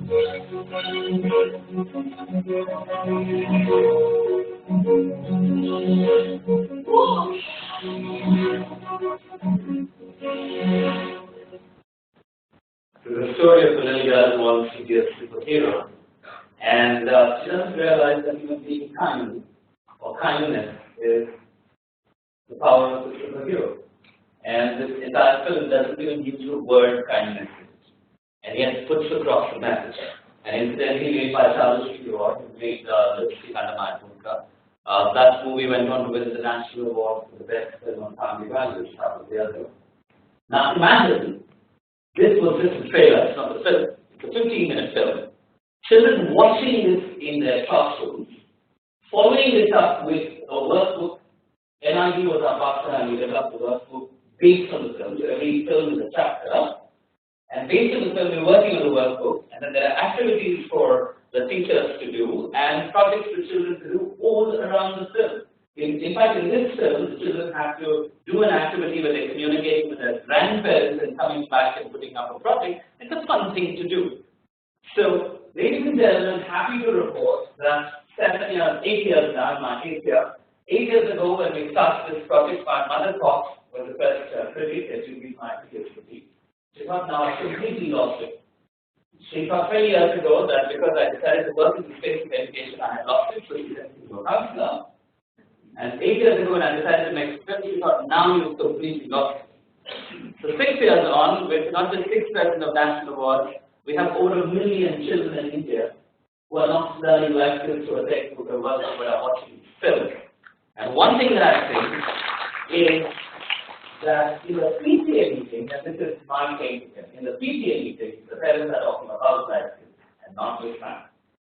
Because the children are going back home and talking about these issues and they're discussing them. Over these 7 or 8 years, what we also realize is that if we are only focusing on children, it's not enough. We need to focus on the other bigger influences, the teachers and the parents. And one of the biggest challenges of education, like has already mentioned, is teachers. And I would like to also bring in the parental education as another key challenge going forward. In fact, anyone who runs a school in the country will tell you, the problem is not the children, the teachers, the problem is the parents. And the more educated you are, the bigger the problem you can be. Because you think you know it, right? And you need to explain to parents a lot of stuff, and how do you do that? There are not many trained parenting counselors in this country, and even if you do have a few handfuls, I'm talking about 4,000 schools only in Bangalore. And how often can you go out there and get a parenting counselor? Here's a medium that does a fantastic job, and we've made some phenomenally beautiful films. Let's move on and watch this clip for one of our parenting shows.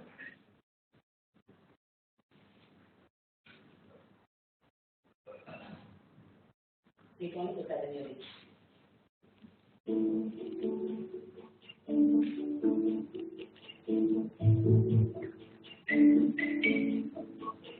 I have changed. You changed too? I didn't take it out. I asked what You accept it. why did you keep me next? What did you do this one? Why don't you say you have to have it? I won't get it. I don't need it.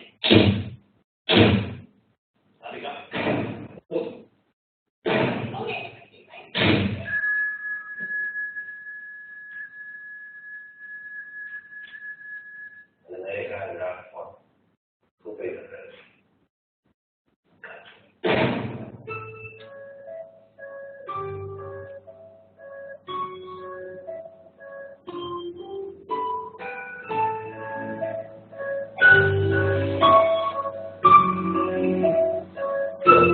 Issues like parental conflict and how does it impact the child, or how do children pick up language or habits from parents, or how do you teach values to children? These are some of those factors that so difficult to put across.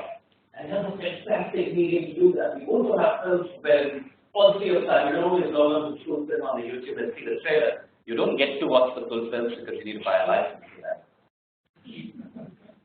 Something very interesting has happened in the past 5 or 6 years. I'm just going to take one more minute extra. And that is, we've had our films featured in over 400, now almost 400 international film festivals. And across the world, when I went to film festivals, I realized two things. One is that some of the best films made for children are made by independent filmmakers, not the big production houses, right, or the big film houses. And the best place to watch these films are children's film festivals. The second thing that I noticed is children don't go to children's film festivals. And that's a fact across the globe. Children's festivals are very elitist, and as an educator, I want every child to watch those films because that's proper content. And today's day and age, since we're talking about education, I have to admit we are questioning the very idea of literacy. Literacy is not reading and writing, because our children are not reading, they are not going to write. And technology tells them you don't even need to write. Right? So we are questioning this very aspect of the word literacy. So children today are increasingly being so visual that means if I were to start a school today, I would not give them a pen and pencil alone. I would also give them a camera to make films, because that's how we're going to be creating content of the future. So children need to be aware and get exposed. How many of you are saying that it's good for children to read books? Put up your hand. But not all books are good to read, right? Not all books are good to read. We need to show them relevant. And by the way, between the ages of 6 to 16, Even YouTube confirms that they put the least amount of good content for children. 6 to 16, very, very little content.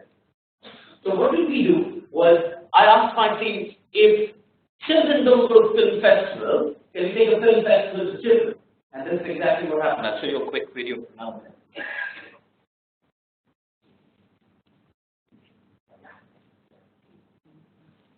So last year we did an experiment.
We are organizing today and launching an international kids film festival.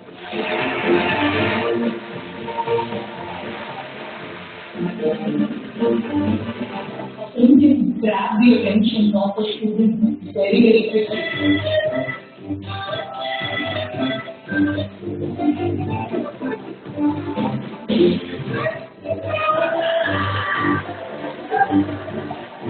I want to watch something new and actually enjoy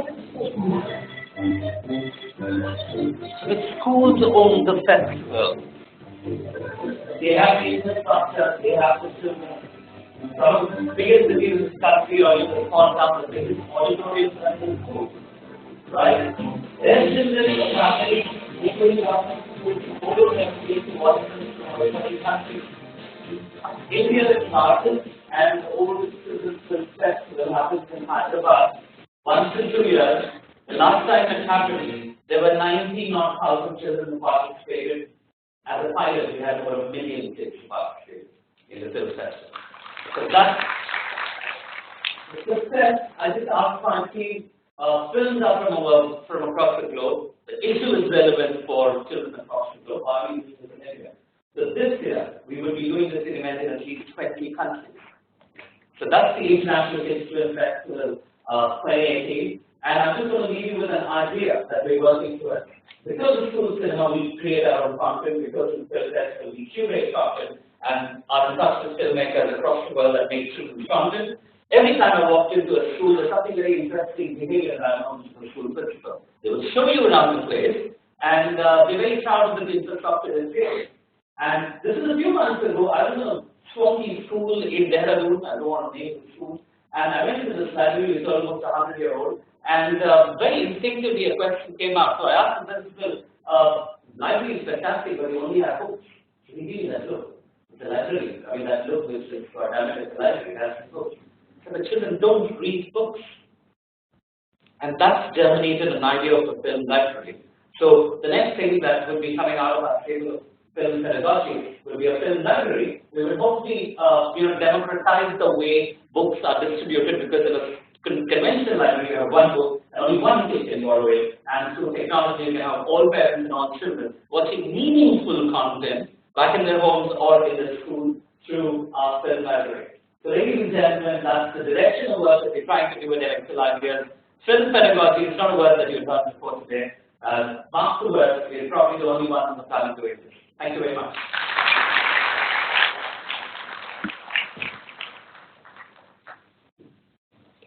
Thank you.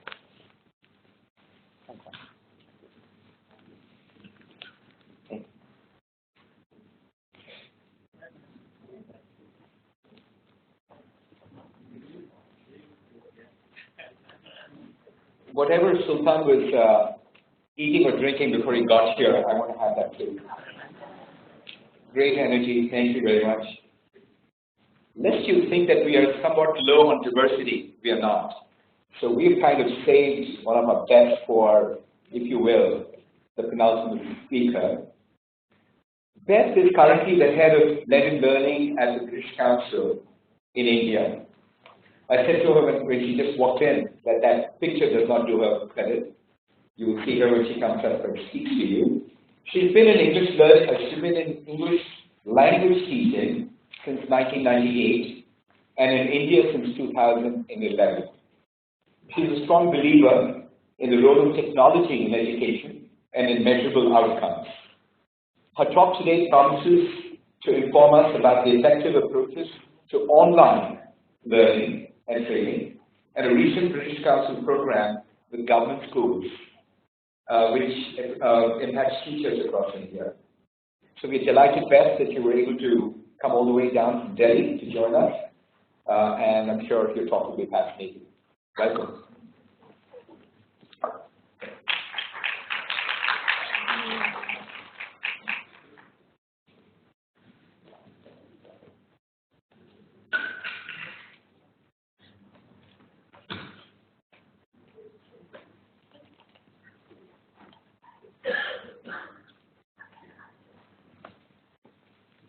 Good afternoon.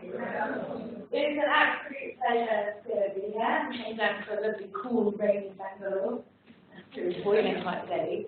As I've been introduced, I'm the head of blended learning at the British Council in India. And by blended learning, we mean looking at a mix of teaching face-to-face using technology or in the classroom, and mixing that with digital, for example, self-access applications. So what do we do at the British Council? You probably know we do lots of things. One of the things that we've been involved in for the last 80 years is English language teaching and assessment, and that's the area that I work in. And obviously, we work in the digital field as well, in English language teaching and assessment. We have websites. We have our Learn English website, Teach English website, Learn English Kids, Learn English Teens, all full of content, free content that enable learners of English and teachers of English to engage with the language. We're active on social media. We have English in India Facebook page, Teach English in India Facebook page, we have a Geo channel. We have apps with free and paid for content, so Job Seeker here is one of the apps that we use. You can see we've got Learn English Through Cricket, which is a website that we have in partnership with British Council. We have MOOCs, which are available on the Future Learn platform, and the MOOCs center around teaching skills, not just English teaching skills, but teaching skills in general, and around English language skills. So it could be an email writing course or an IELTS preparation course. We have self-access courses, and we have online tools courses. And you'll see one in English here, which is my baby, which is the course that we have that is fully online, but it's a blended course. So there is asynchronous work, and asynchronous means the self-access, the stuff that you can do in your own time, and synchronous classroom teaching, but the classroom is via video conferencing. And I'm going to look at what we've learned about delivering online training and supporting online training to get better outcomes today. I'm going to look at what the success factors are, and I hope you find that this is complementary to the previous speakers rather than repetitive, because you'll definitely see there's a theme running here in what we're talking about today. And I'll also look at some of the obstacles that we face and the things that we need to think about to overcome it. So the two projects that I will reference, one is our Teacher Professional Development Online Initiative, Teacher Online Professional Development Initiative, which is TOPD, which we ran earlier this year for government school teachers. So we gave government and school teachers pan-India the opportunity to take a 6-week My English course.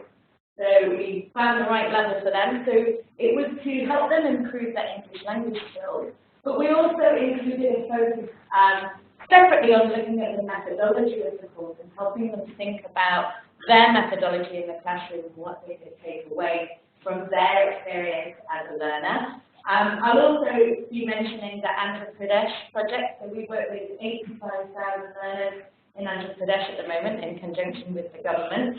And that's a blended approach as well. The blend there is self-access courses and it's face-to-face tuition to improve the English language skills of college students across AP. So, so let's walk into the success factors. Now, before I talk about this, I want to stress that technology is not a methodology. It's not a methodology, it's a tool. And like any tool, like pen and paper, slate, papyrus, it's about how you harness that tool effectively.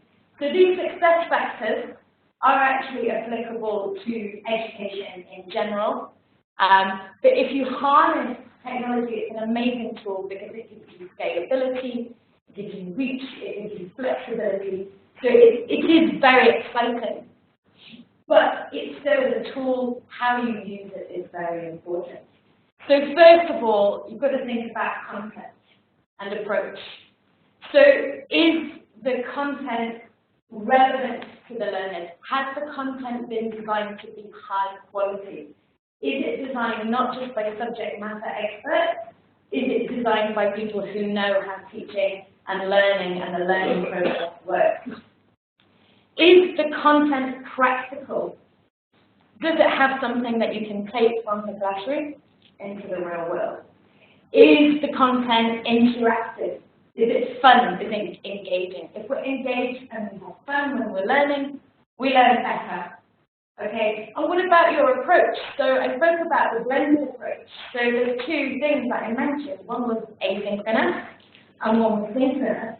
Now, you adopt asynchronous and synchronous where it's suitable, and I'll talk about that in a minute, but asynchronous is the self-access side of the courses. So that's where learners go and engage with materials in their own time to the extent that they want. And that's the important thing, is that learners get to decide, I want to do this exercise over and over again, I want to try this. And they're not in lockstep with the rest of the class. They're not getting left behind or racing too far ahead because they're accessing it in their own time and it's flexible. And then on the synchronous side, what are you doing to bring people together? How are you socializing the people together? How are the teachers or the trainers facilitating learning? So one important thing to think about, and this is going to have real impact, increasingly so in countries like the States, this is how the classroom is organized. Some of you will have heard of the flipped classroom. Okay, so we've got the triangle in the middle here. This is Bloom's taxonomy. This is learning, the learning process. And we start at the bottom with what we can look at as lower order thinking skills, and we move through those to higher order thinking skills. Now, in a traditional classroom, we spend time on these lower order thinking skills. So we spend time introducing and doing a very sort of simple practice. Now, I would argue those are the skills that are easier for us to engage with and to do on our own. And those are the things that we don't need as much help with. But then we send our students away with homework. Go and take this and apply it. And we send them off on their own to something that's more complex, where they would need someone to help them and to facilitate them. So in a flipped classroom, you turn it on its head. So the individual work happens first. So that could be something in the Khan Academy, for example, watching the video. And then coming into the classroom where your teacher is not your lecturer, your teacher is your guide and your facilitator. And your teacher helps you to really get into the meaty things like analyzing, evaluating, synthesizing that learning so you can be creative. In my case, it is being able to take what you learn in English and go out into the world and use something you've learned here to do something else. So it's important that we think about the flipped classroom as an approach. The approach that we use as well in our language courses is communicative. And that is the theme that runs through whatever we do, whether it's face-to-face or online. It's all about being communicative. And that kind of jumps me to the third point there, which is the real life applicability. There's no point learning lots of theory if you can't go out into the real world and use it. Okay, and then I'll talk about facilitators. So I'm saying facilitators, not teachers or trainers or moderators, because that is the role. Now I'm very glad to say that I don't think that teaching as a job is in danger. Other jobs might be with automation, but I don't think it's in danger, but it has to change. And what we see as the teacher's role is more of a facilitator's role. And that could be either if you're directly engaged with online teaching, as we are, or it could be if you have a course where your students are expected to go and do something online, and you have to then facilitate with work that matches that. So what's really important with facilitators is all about their training, their initial training. So it could be formal. We have qualifications, for example, all of our countries have e-moderator qualifications.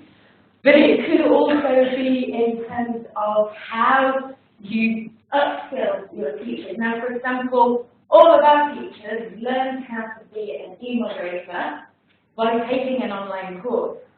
So they have the experience of the other side. What's it like to be a student on the online course? They've learned how to troubleshoot, how to find, how to do things. They've got confidence. Now, a lot of things don't work when teachers don't have confidence in what they're doing. They don't have faith, they don't have belief because they're scared or because they're not positive about it. So it's about training. It's about helping people become good facilitators because they understand the online learning experience. And it's about continuing professional development all the way through. You have to have a system where you're professionally developing your teachers. Okay, I'm going to jump to number 4 because I mentioned number 3, soft skills training. Now, I think it's the role of any educator now, and we've had 21st century skills mentioned a couple of times, which is fantastic, because I'm going to get into that. So here we have our 21st century or our core skills. So it's not just about learning about subjects now. It's about learning about that subject within a greater framework, and that's our 21st century or core skills. So first of all, there's critical thinking. You'll remember that Bloom's taxonomy, and we get into evaluating and analysing. That's critical thinking skills. These are the skills that we're going to need to future-proof our workforce. These are the things that people will need in the future that we need to adopt as digital immigrants, and that our digital natives need to be motivated and encouraged to bring out. Collaboration and teamwork is really important, but how do we do that in an online mode? Well, you create peer networks, you encourage peer learning. We have a lot of pair and a lot of group work in our classes because we then have people who are learning how to work remotely with each other across the digital divide. Creativity. I'm not going to talk much about creativity. I'm just trying to set it up for us. But it's important that people are creative with what they learn and they're able to go and take it out and be entrepreneurial with it, for example. Information and digital, global and cultural awareness. It's a globalized society. We're looking at a workforce that needs to be able to work with people from all over. Information and digital literacy. Now,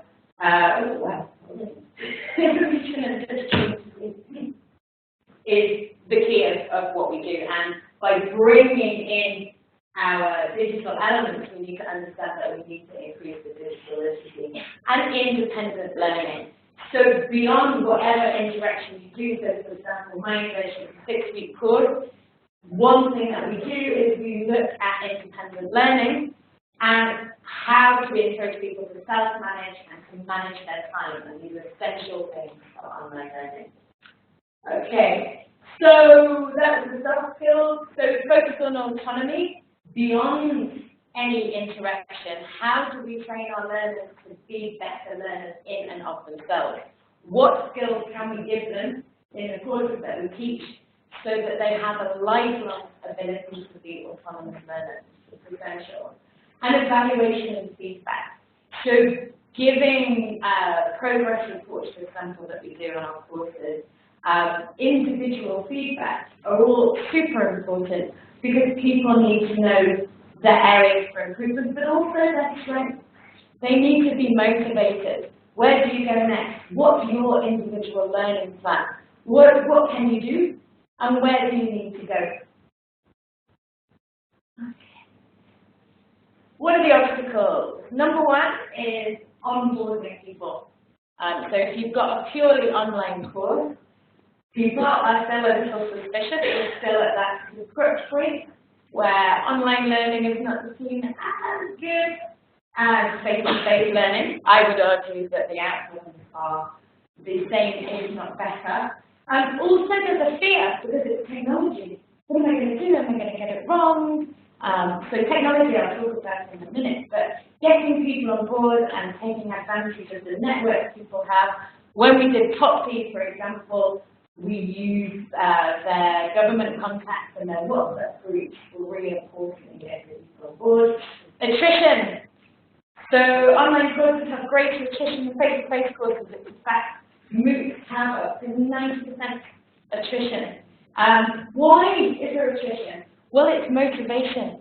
So people need to be more motivated in an online course. I mentioned self and time management. We're very overt in our courses about how to manage your time and manage yourself and manage your learning. And you're going to have to communicate a lot more with the people that you work with to encourage them and motivate them and keep them on board. It's much easier to procrastinate in front of a computer than it is in a classroom. Obviously, in a classroom, you don't know if somebody checked out or if they're paying attention. On online courses, it becomes very obvious. And finally, technology. 2 areas. One is infrastructure, so it's access to technology. So mobile-friendly solutions are incredibly important, and they're going to be the number one way that people will be accessing. Stuff that works on low bandwidth, things that can be downloaded, assisting people with access to technology in schools, in the workplace, so that they can spend time studying, and technological skills. Take nothing for granted. On the AP project, we had to help students get email addresses. It wasn't enough just to help them get email addresses. We also had to teach them email etiquette, like check it. Check your spam box. So don't assume. But what online gives our learners is eventually, after just a few weeks, they have all these amazing online skills. And you see people at the start of a course who've never used video conferencing before, very confidently, at the end, engaging with people all over through video conferencing. So these are the 3 very key obstacles. So just to recap, and I'll just let you read through this is what we found as our toolkit for success with the courses that we do, that gets us very high learning scores. Most of our projects, 90% or over the learning scores that we get. But it's about providing the right people, the right content, the right mix, and the right balance. Okay, thank you very much.